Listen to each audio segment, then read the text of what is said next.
This channel does not promote any violent, harmful, or illegal activities. All content provided by this channel is meant for an educational purpose only.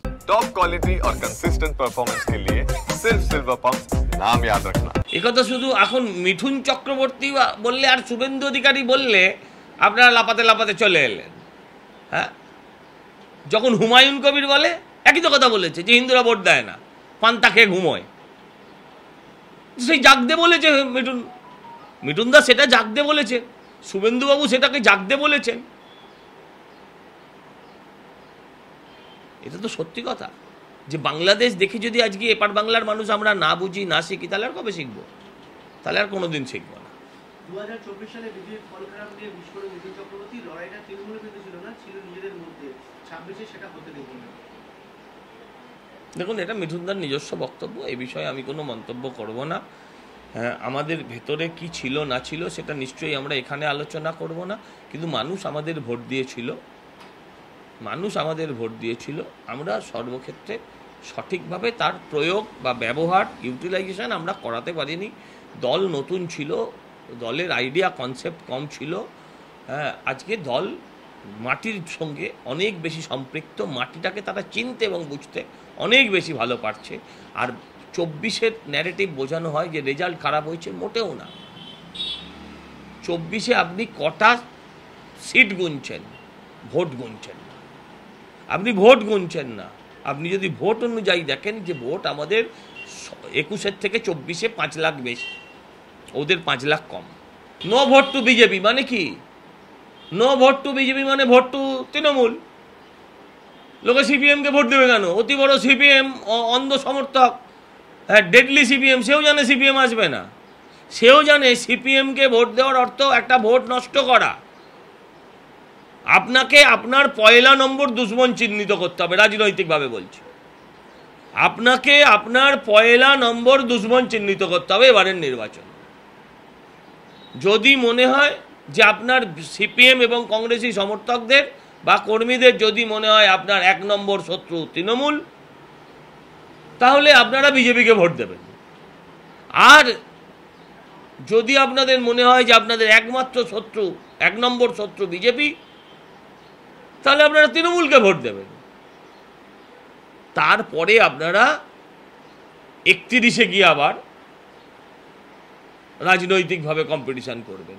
আগে তৃণমূলটাকে সরান। তৃণমূল থাকলে এগুলো কিচ্ছু থাকবে না। অনুপ্রবেশ ভুতুড়ে ভোটার নিয়ে এবার সরাসরি মুখ খুললেন অমিত শাহ। তিনি বললেন জিতরা সব বাংলাদেশি, যাদের কাছে বাংলা আধার কার্ড, বাংলাদেশি নয়, হ্যাঁ, সব 24 পরগনার। 26-এ বাংলায় পদভোট ফুটবে এবং সব বন্ধ হবে। আয়ুষ্মান ভারত চালু, সব জায়গায় চালু হলে পশ্চিমে চালু হয়নি। হুঙ্কার স্বরাষ্ট্রমন্ত্রী। উত্তর 24 পরগনা, দক্ষিণ 24 পরগনা মূলত টার্গেট কেন? টার্গেট কেন হবে? ওটা বর্ডার এরিয়া। উত্তর 24 পরগনা, 2 24 পরগনাই বাংলাদেশের বর্ডার এরিয়া। আর 2 24 পরগনাতেই বাংলাদেশের ওই ইউনুসের ভাইরা থাকে এখানে। তো সেটাই তো দেখা যাচ্ছে, যা সেটাই বলছে। তারাই ঢুকছে, তারাই আধার কার্ড করছে, ওখানকারই ঠিকানা হচ্ছে, উত্তর 24 পরগনারই ঠিকানা হচ্ছে। তো উত্তর 24 পরগনার ঠিকানা পেয়েছে, দক্ষিণ 24 পরগনার ঠিকানা পেয়েছে, তো কি বলবে এটা কলকাতার ঠিকানা? যা পেয়েছে তাই বলছে। বাংলার উৎসব নববর্ষ থেকে এখন রামনবমী নিয়ে বেশি আলোচনা। বিষয়টা হচ্ছে, প্রশ্ন একটাই, বাংলা কোন দিকে যাচ্ছে? যদি মহরমের বর্ষণী মিছিল সম্ভব হয় শান্তিপূর্ণ, তাহলে রামনবমী হয় না কেন? কেন আইনশৃঙ্খলা পরিস্থিতি চারিদিক বেঁধে দেওয়া হয়? কারণ আমি বলছি, মহরমের সময় মুসলমানকে উত্তেজিত করার জন্য হিন্দুকে উত্তেজিত করে কোনো কথা মমতাজি বলেন না। আর রামনবমীর সময় মুসলমানকে উত্তেজিত করার জন্য বিভিন্ন প্ররোচনা সৃষ্টি করেন। তাই ওনার রামকে ভালো লাগেন, আপনি কি করবেন? রামকে ভালো লাগলে শূর্পণখার তো এই হাল হতো না, রামের প্রতি শ্রদ্ধা থাকলে। সবার যে রামকে ভালো লাগবে এমন তো কথা নয়। রাবণের রামকে ভালো লাগেনি, কি করবেন আপনি? ওনার রাম নাম শুনলে মনে হয় গালাগাল দিচ্ছে কেউ। আপনি কি করবেন, আমি কি করব? সেই জন্য রামনবমীকে গালি দেন। উনি তো মহরমে কিছু বলেন না, তাই কোনো অশান্তিও হয় না, সুন্দরভাবে হয়। উনি করুন না। কে বলছে নববর্ষ নিয়ে আলোচনা নেই? নতুন বছর এক জিনিস, আর আমার ধর্মীয় ভাবাবেগ এক জিনিস।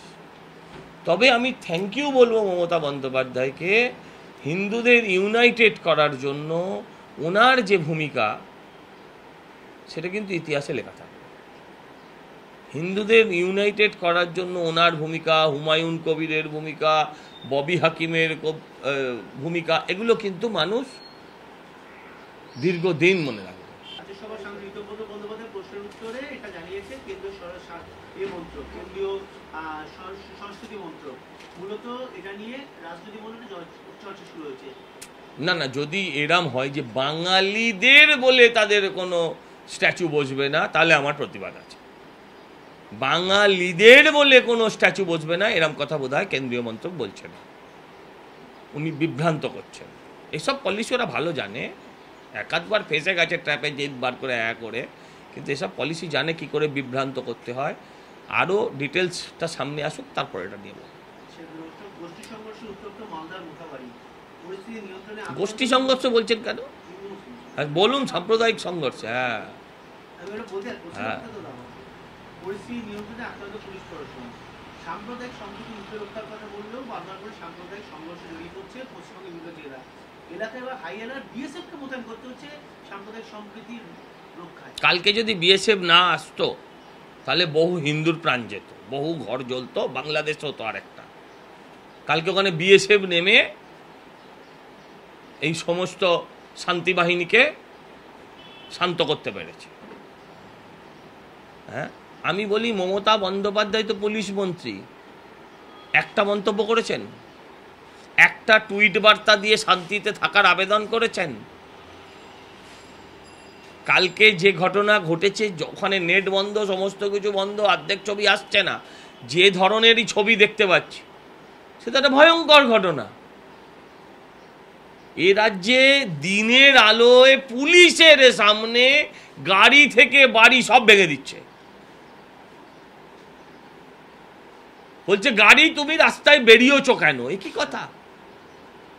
তারপর ক্ষমা বচ ছেড়ে দিন।